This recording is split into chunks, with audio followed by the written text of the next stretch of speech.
السلام عليكم ورحمة الله وبركاته. الحمد لله وحده والصلاة والسلام على من لا نبي بعده.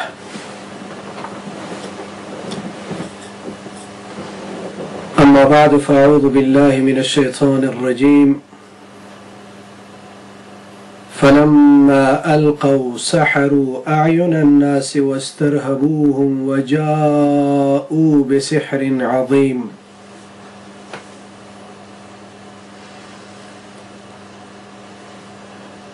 با ابراز امتنان و تشکر از خواهر محترم سیمین و کارکنان تلویزیون صدای افغان، دوستای عزیز، موضوعی که امروز میخواهیم راجع به او مختصرا صحبت بکنیم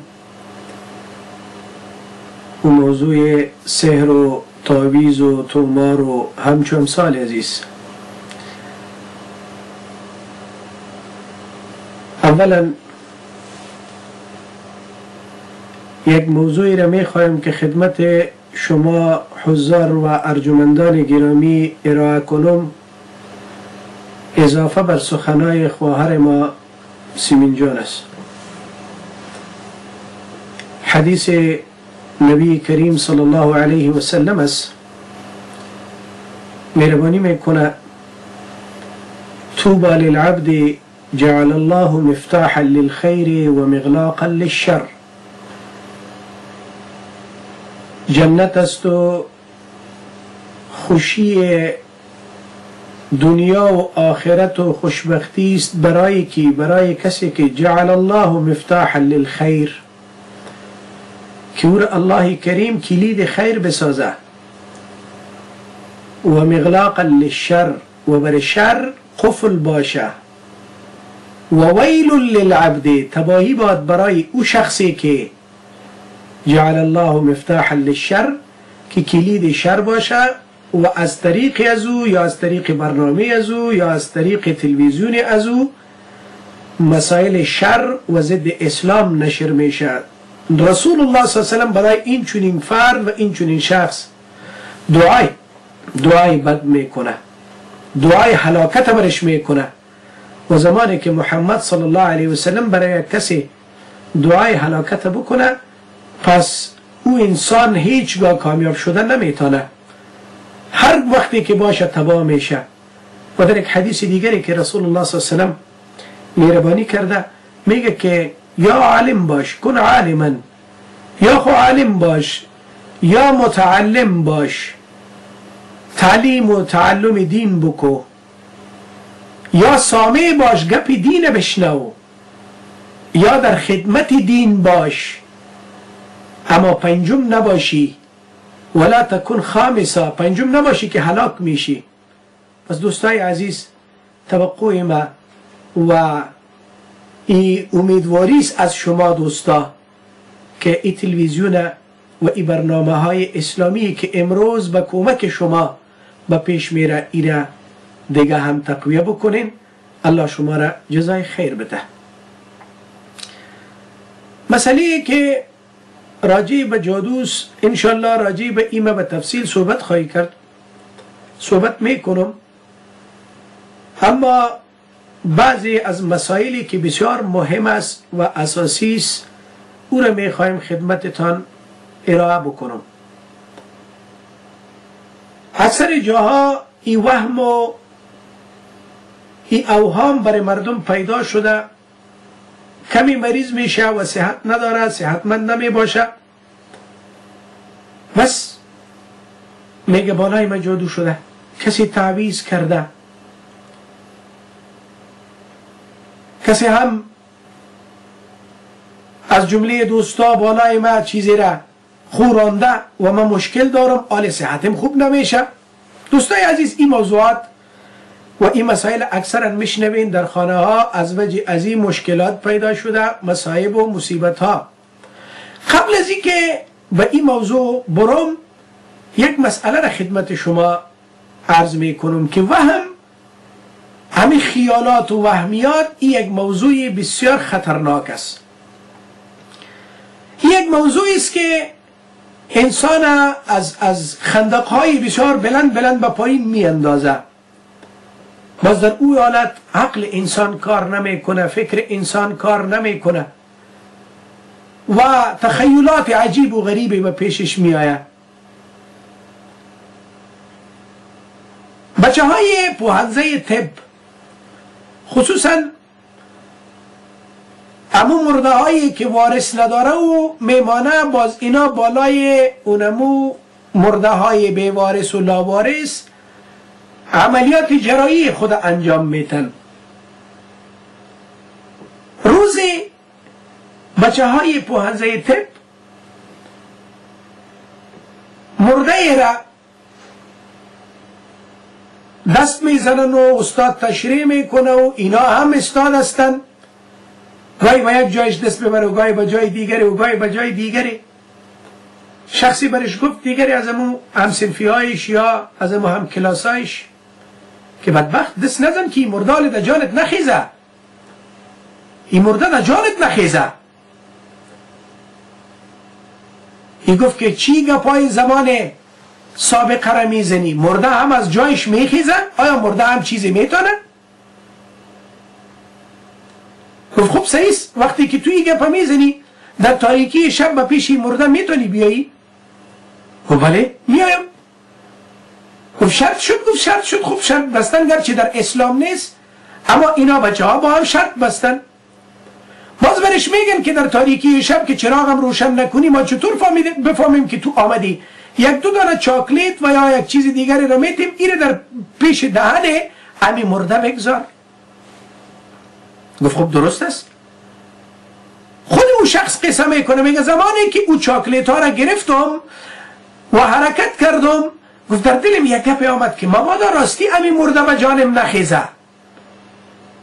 خب گفت شب بسته بودم حرکت کردم، گفت از اون طرف ای دو تا دویده آمدن از دهلیز دیگری و در امو مرده خانه یک بچه که زنده است او خود انداخته و انتظار است که این مرده را دور کردن هر دویشان. وقتی که میآید گفت میترسم چطور پیش برم؟ خب شرط بود او یک دانه چاکلیت گفت آستای کرده همونطور انداختم. اینه که انداختم او بچه خود مرده نبود و خود زنده اونجا بود. برش گفت که او دیگهش چی شد؟ او دیگهش همین که صدای از او برآمد جای به جای افتید، زوف کرد. باز دل از او را ببینین وهم است. این برای دوستای ما، برای خواهرای ما، برای برادرای ما یک واهمه پیدا شده.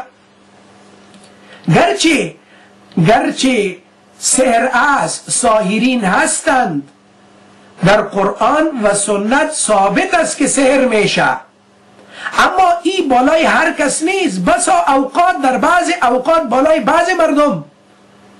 در خانه ها ببینین خشوع با عروس مشکل داره که گپ میشه، میگن که فامیل دختر فامیل عروس جادو کرده، مادرش جادو کرده، این مشکل و این مصیبت در خانه ما پیدا شده. این گپا را میزنن. اگر زندگی عروس کم تلخ بود گفت این مادر عزیز میفهمیم که نمیمانه، این جادو کرده. اگر کاروبار و روزگاری یک آدم کم تلخ بود و لک بود و بیکار بود و میگه بالای ما جادو شده، تابیز کرده. خرجدار بود میگه ای چطور روزگارم درست نمیشه، کسی جادو کرده. در هر مسئله موضوع تعویض و جادو به پیش میاد. این ابو وهمی است که برای انسان انداخته شده. این ابو واهمه است که انسان از دست ازو خراب شده. پس دوستای عزیز در هر مسئله جادو نیست، الا ماشاءالله این هر کس هم نمیتونه و بالای هر کس هم نیست. و اینه که میکنم اوید افرادی که از دایره اسلام برآمدن، آنانی که بالای دین اسلام هیچ معتقد نیستن، اونا جادوگر هستن و جادو میکنن. و اوید افرادی که به پیش اونا میره، اینا هم در ای جرم و در ای شرک و بدعات و خرافات با اونا شریک هستن. پس دوستای عزیز، برادرای محترم، خواهرای گرامی، ما باید متوجه باشیم پیغمبر ما محمد مصطفی صلی الله علیه و سلم چطور راهنمایی کرده ما را که به چی شکل و به چی انداز و به چی ترتیب ما پیش بریم.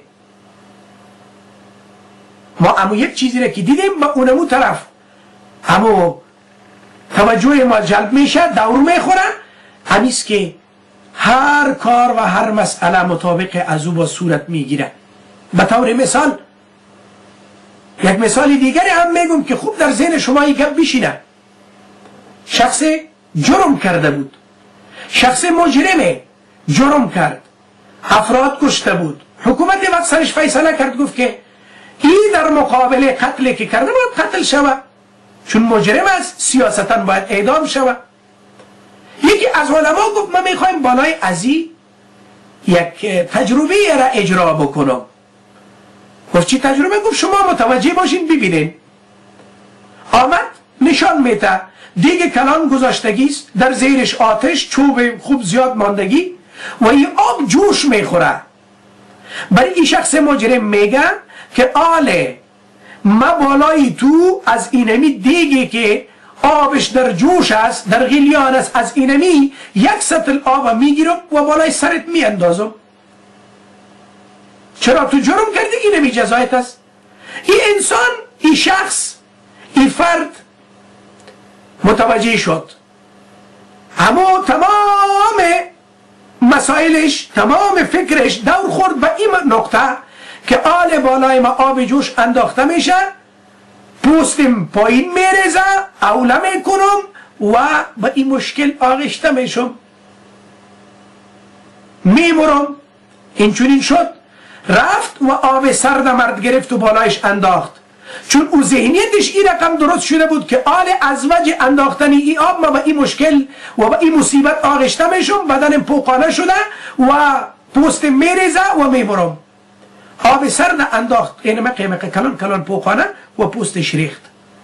این امو ذهنیت است. در روز از یک مقبره تیر میشه، هیچ گپی نیست، اما شب میشه میترسی، میگه سنگین است، اینجا گرنگ است. امو وهمی است. عقل انسان در وهم کار نمیکنه. پس دوستای گرامی، برادرای محترم، ما و شما کوشش کنیم. در این قرن 21 امروز زندگی داریم و باز هم ششتیم فلان بالایم تعویض کرده، فلان بختم بسته کرده، بختم باز نمیشه. باز یک تعداد میگه کارم نمیشه، کسی سم اسب بسته کرده، کسی تعویضای رنگارنگه، کسی نام اصحاب کهف نوشته کرده، میگه برای برکت و کاروبار و بهتری از اینمی است. قطمیر و نمیدانم لجلوم و چطور و فلان و فلان. کسی هم یاسین مغربی نوشته، یاسین یا میکائیل والقرآن الحکیم یا دردائیل انک لمن المرسلین یا اسرافیل. یاسین قرآن خودی نبودیم، یاسین مغربی دیگه شد. فکر میکنم همین قرآنی ها اینه جور کرده باشن. چرا؟ دوستا میگن اینا قرآنی هستن. بگو قرآنی چی میکنه؟ قرآن از کجا شد؟ اینا منکرین قرآن هستن. و در این باب کتاب بسیار خوب است که ما او را با پشتو ترجمه کردیم و این ضرورت است هر یکی تا ایره بخوانیم. به خاطر پول نه، ما فری هم میتونیم، فقط پول پستش دوستا بدن ما روان میکنیم برای دوستا. این کتاب بسیار مهم است به خاطر جواب این چنین مردم، گرچه اینا این چیزی نیستن. مثل کلمت خبیثة کشجرة خبیثة اجتثت من فوق الارض ما لها من قرار. مثال سخن بد و خبیث به مثل او درخت یا به مثل او بوته تلخ مانند است که به مثل اما تربوز خرد غوزگک داره اما بسیار تلخ و بر روی زمین است که یک دست بزنیش و از بیخ ببرایه. این چیزی هم نیست. به هر صورت شاید یاسین مغربی را اینم یا جور کرده باشن، چرا منکر حدیث نه بلکه اینا منکر قرآن هم هستن. و انشالله ما امرای اینا هر رقم گپ زده میتونیم و هر رقم برای اینا چلنج هم میتیم که بیاین ما از قرآن بیدینی و کفر اینا را ثابت میکنیم، کسی که خود قرآنی میگن. بر صورت این تیمای موضوع ما امروز نیست، لیکن سر از این گپ میزنیم. دوستان مردم هستن، کسی به اون طرف میره علی یاسین مغربی در گردن پرتو، کسی رو میبینی یک چیز دیگری را و خبر نیستن که در پشت سر آنانی که تعویض میتن، آنانی که این موضوعات و این فالبینی ها را میکنن، اینا دشمنی دین و ایمان و عزت اینا هستند. ما بارها دیدیم دختری بود درس میخواند، بسیار دختری خوب با ذکاوت. مدتی گذشت در مدرسه دینی میگن من نمیتونم چیزی رو حفظ کنم، سر من جادو شده. هرچی که او را دیگه دخترها منع کردن. این بی رفت با پیش جادوگر، پیش امو کسی که جادو را رد میکنه. او چی کرد؟ این واقعی است که بیان شده. در گردنش او را باز کرد و کف میکنه، دست میزنه بالای شانهش و بالای کمرش و بالای دستایش و بالای پاهایش، میگه من دم میکنم تو را. برادرای محترم، دوستای عزیز، یک وهمی است که برای ما پیدا میشه. دوا میخوریم، در روز که جور نشدیم ولای جادوست. برای ما گفتن خواهرم برای ما گفتن، خواهر سیمین که اینجا مردم هستن به پیش مکسیکوها میرن، کسی را ببینی به پیش هندوها میرن، کسی را میبینی به پشت نفر رفته تو فال مرا ببین. شما باور بکنید این یک چیز سرگذشتیست که ما براتون میگم. در مزار در خانه نشسته بودیم، همین ایشانای روزه اینا فالبین هم هستن و هر بلایی که شو میشینن قمار میزنن، صبح که میان در روزه نشستن و به اینمی ترتیب عزت و آبرو و ناموس و مال مردم چور کرده میرن و به تاراج میبرن. ما مردم آرام نشستیم و اونا رو میبینیم. حکومت اسلامی، شریعت و مردم باید این چنین افراد دور ببره از اینجا. خب این آدم آمد مرا میبینه، در حالی که من اولاد دارم، من خانم دارم، من زندگی دارم. برش گفتم آقا مرا کسی زن نمیته، تو ببین دست مرا. مشکل گفت یکی خسری تو جادو شده. جادو و دیگه گفت تو هیچ اخلاق صحیح نداری. عجیب است. گفتم خب صحیح است، اخلاق صحیح نداریم. حالا چطور میشه؟ من برات یک آدرس میدم و یک تعویض میدم، تو که بری اونجا جور میشی. خب گفتم ما لیره چی کنیم؟ همون که میگن حد ساحر اینه نیست که بزنشه، گردنش بزن. شریعت میگه حکومت اسلامی باشه چپش کو که تو جامعه را مختل میسازی. فالبین و رمال و ماهر عملیات یک تعداد خلوه نوشتن که تمام مشکلات اینجا خلاص آسان میشه. خب این یک مشکل کشا و تمام مشکلات دور کردن او کار الله است. بعضی نوشته کرده تک پتره بابا، یعنی که تک و پتره بمی یک دفعه کار میشه، بیغم باش. هر صورت گپم از زیاد به درازا نمیکشم، چرا که بعدا انشالله تلفن‌های خواهی داشت و مختصرا چند چیز خدمت خواهرها و برادرها عرض میکنم. اگر میخواین که از این وسوسه ها، از این مشکلات، از این مصیبت ها و از این چنین وهمیات خلاص شوین و الله شما را نجات بده، چند کار بکنین.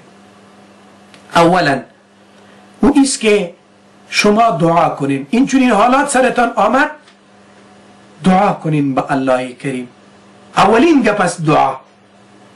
یک مسئله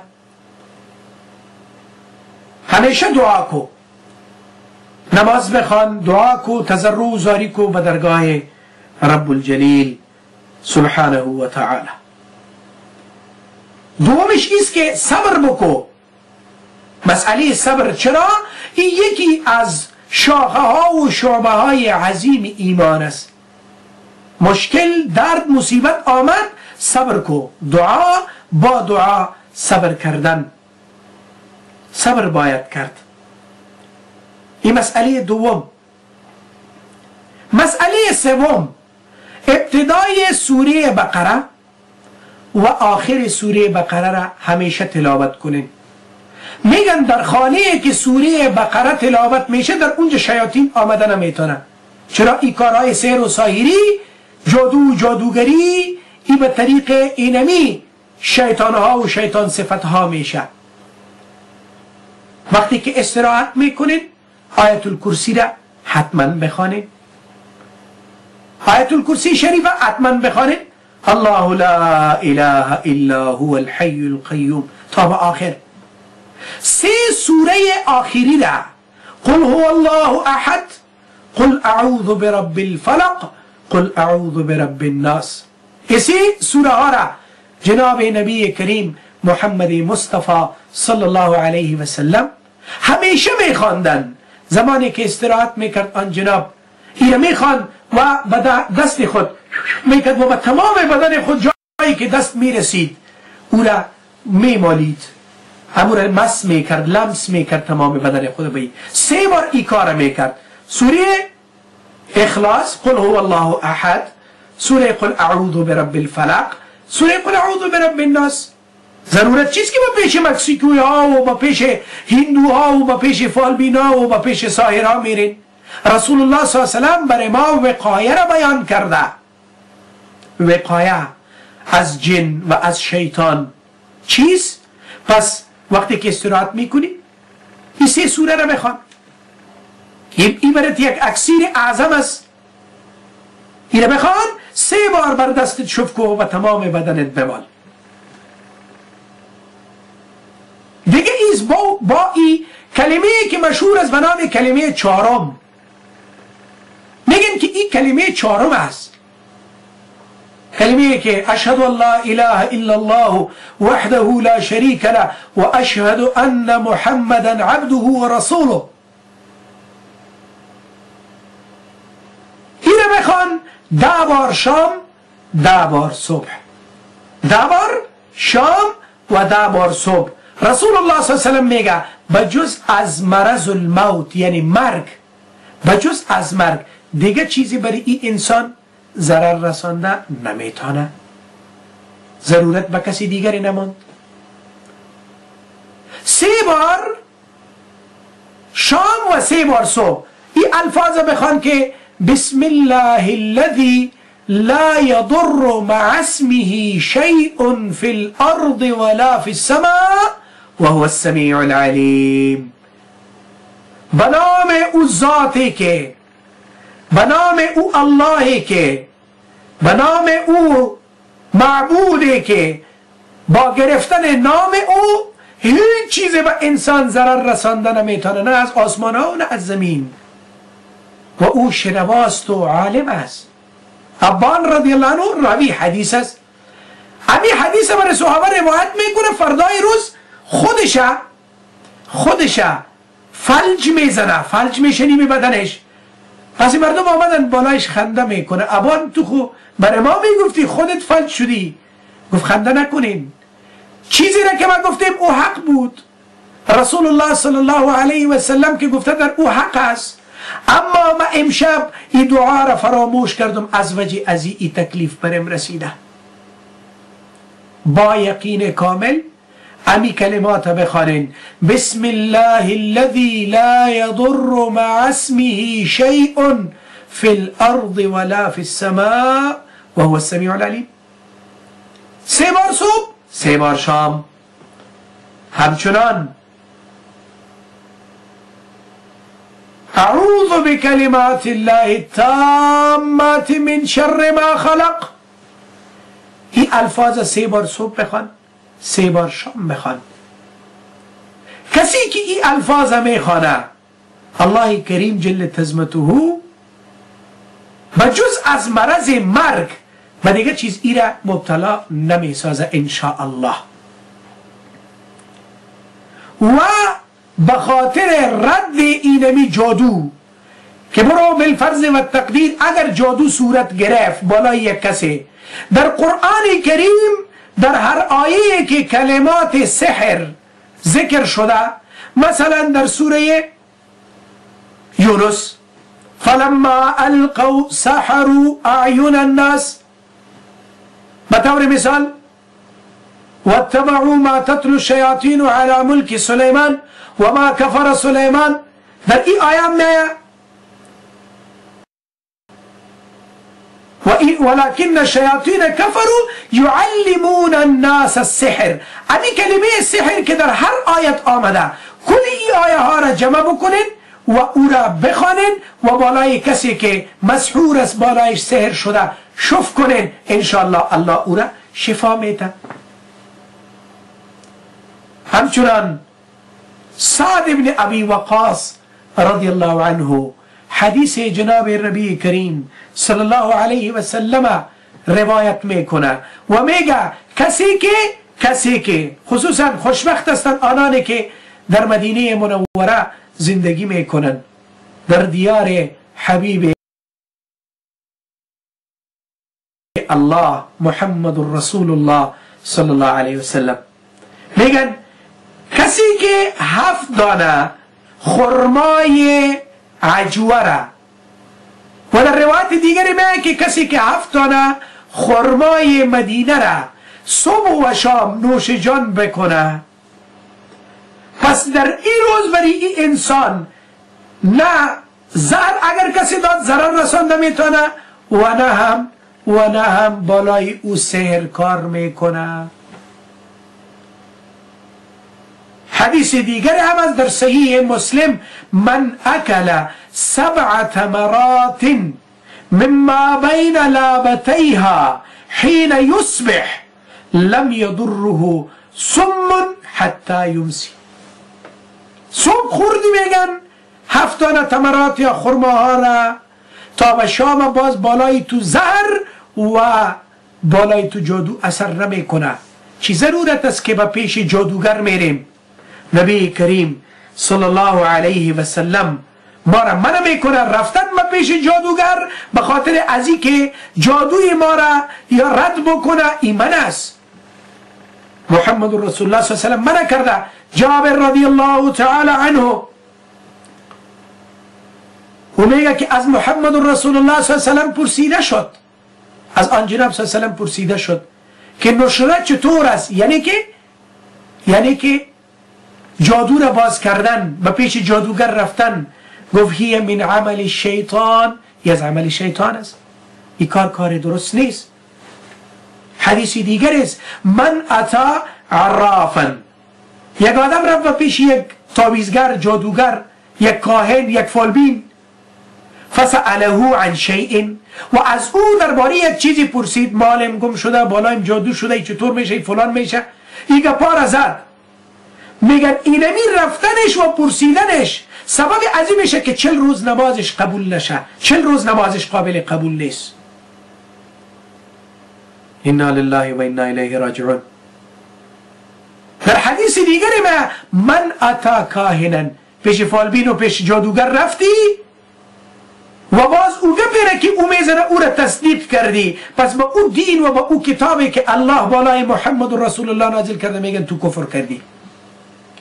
پس خواهرا و برادرای محترم، دوستای عزیز، قرآن و سنت میگه که جادو است اما اثر راسن نداره. به اذن الله بالای کسی اثر کرد میکنه، لیکن الله من و تو را امتحان میکنه که ما و تو چی میکنیم؟ با پیش جادوگر میریم یا به قرآن و سنت رجوع میکنیم؟ صبر میکنیم، دعا میکنیم، نماز میخوانیم، قرائت قرآن میکنیم، طریقه مسنونه را پیش میگیریم یا میریم طریقه شیطان را پیش میگیریم؟ به این خاطر خواهرا و برادرا، ارجمندان، نور چشمان، از همه ایتان ایره تقاضا میکنم و برای همه تان ایره ما عرض میکنم. یک پیشنهاد برادرانه ماست، من خیرخواه همه شماستم. لا یؤمن احدکم حتی یحب لأخیه ما یحب لنفسه. هیچ یکی از شما تا او وقت مؤمن کامل شده نمیتونه تا که او چیزی را برای خود میپسنده برای برادر مسلمان خود نپسنده. خانه و طفل نمیمان. در ابتدا 4 طفل ما وفات کرد، 4 پسر ما. کسی گفت با توپ دره برو، طرف استالف که میری شمالی اونجا جایز توپ دره میگه اونجا برو تاویز بگی. ما گفتم که الله نخواه ای تاویزا به درد نمیخوره، ای تو مرا به درد نمیخوره. الله کریم قادر مطلق است، چیزی بخواه او میشه. این تاویز چیست؟ الله نمیخواه او با تاویز او را بند میکنم. این تاویز بستن، تاویز گرفتن، اگر در او الفاظ عجمی و غیر شرعی بود این خو مطلق شرک و حرام است. یک، اگر در او الفاظ قرآن، آیه های قرآن و یا احادیث نوشتی یک آدم، بازم جواز نداره، بازم این کار است ناروا. چرا؟ به خاطر که او قرآن کریم اولا خو این ثبوتش در دین اسلام نیست، از رسول الله و صحابه این ثبوت نداره. دومش ایست که اینجا به احترامی به قرآن و سنت صورت میگیره. اکثرا تو بیت جایی میری که یگان تا میگه در پوش چرمی او را پوش دادیم. بگو تو که تشناب میری 50 دانه پوش هم قرآن کریم دادی با خود تشناب میبریش و نمیبری. یک آیه قرآن و مکمل قرآن یک چیز است. به احترامی با یک کلمه قرآن چنان است مثل که به تمام قرآن به احترامی کردی. بناهن کوشش بکنیم به طریقه مسنونه به طریقه قرآن و سنت رجوع کنیم تا که الله دنیای ما را خوب و زیبا و مزین و پر از خوشی بسازه و آخرت ما را. و در غیر از او این دنیا ختم شدنی است. اگر مرگم باشه یک روزی میایه، حال نه امروز نیست، فردا نیست، پس فردا. و اگر خوشی هم باشه، خب این خوشی موقت است، این درد موقت است. یک انسان چرا به خاطر دنیا و به خاطر چند روز خود آخرت خود برباد کنه و به پیش ساحرها بره؟ این عمل شرک است، این عمل نارواست و این عمل استمداد از غیر الله است که ما نباید با او متوجه شویم. ما نباید به این چنین عمل دست بزنیم و عقیده داشته باشیم. این بیخی کار غلط است، خلاف شریعت است. نه الله ایرد خوش داره و نه رسول اکرم صلی الله علیه و سلم. در اخیر یک حدیث مشهور و مهم خدمتتان عرض میکنم. او ایست که رسول الله صلی الله علیه و سلم میگه که برای ما انبیا نشان داده شد. حدیث صحیح مسلم و صحیح بخاری است. او میگه که عرضت علی الامم، این امت ها با پیش برای من نشان داده شد.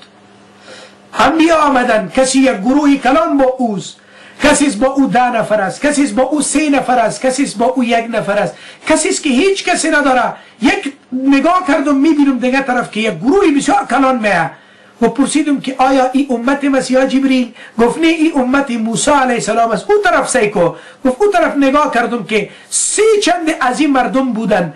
گفت این امتی توس و پیش روی اینا 70,000 نفر روان هستند. 70,000 نفر این پیش از اینا میره. و ما برش گفتم که اینا کی هستن؟ گفت اینا مردم هستن که بدون حساب و بدون کدام مسئله راسن به جنت میرن. الله اکبر. این 70,000 نفر به حساب به جنت میرن. من گفتم که اینا کی هستن؟ اینا کدام مردم هستن؟ جبریل گفت هم الذین لا یسترقون، ای آنان هستند که استرقا نمی کنن، رقیه دم و چف نمی کنن، پیش کسی نمیره که مرا دم کو، بلکه توکل بالای الله داره. به تعقیبش میه هم الذین لا یسترقون. یک مسئله. دومش ایست که داغ نمیزنن بر بدن خود، داغ نمیزنن. ولا یکتوون داغ نمیزنن. اکثر جا میبینید داغ میمانه، میگه اینجا تا یک داغ بزن، اینجا را داغ بزن که جور شود. سومش ولا یتطیرون، فال بینی نمیکنن، فال نمیگیرن به جا. یگان تاست که بیرون بره زاغ دید میگه وی این فال بد است، خر سیاره دید میگه فال بد است، سگ دید میگه فال بد است. یگان تا میگه ای عروسه که آوردم ای پایش نحوست داشت، از وجه از این بلاها در خانه آمد. بگو بیچاره چی کرده؟ به هر صورت یکی این موضوع را میزنه، گپ میزنه. پس میگه ولا یتطیرون، فال نمیگیره و گپ کلان و علی ربهم یتوکلون، و بالای رب خود توکل دارن. این 70,000 نفر صحابه گفتن که ولی عجیب است، اینایی که پیش که میرن 70,000 خوی خوخ شده دیگه، یا ما هستیم یا چی رقم حساب میشه؟ پس احادیث دیگری است در این باب که رسول الله صلی الله علیه و سلم میگه، در یک روایت میگه که با هر 70,000 نفر، با هر نفری از این 70,000 نفر دیگری هم به جنت میره ان شاء الله. اینمی عمله که داشت با اونا یک جا به جنت میره. آره حساب بکنین و بگیرین ماشین حساب کالکولیتر و کالکولیشن بکنین، ببینین که مسئله به کجا میبره. پس بالای رب خود توکل بکنیم. چرا؟ توکل یکی از شعبه های عظیم ایمان است. الله کریم همه را توفیق عمل نصیب بکنه و الله دنیا و آخرت ما و شما را به قرآن و سنت نبوی صلی الله علیه و سلم زیبا و منور بگردانه.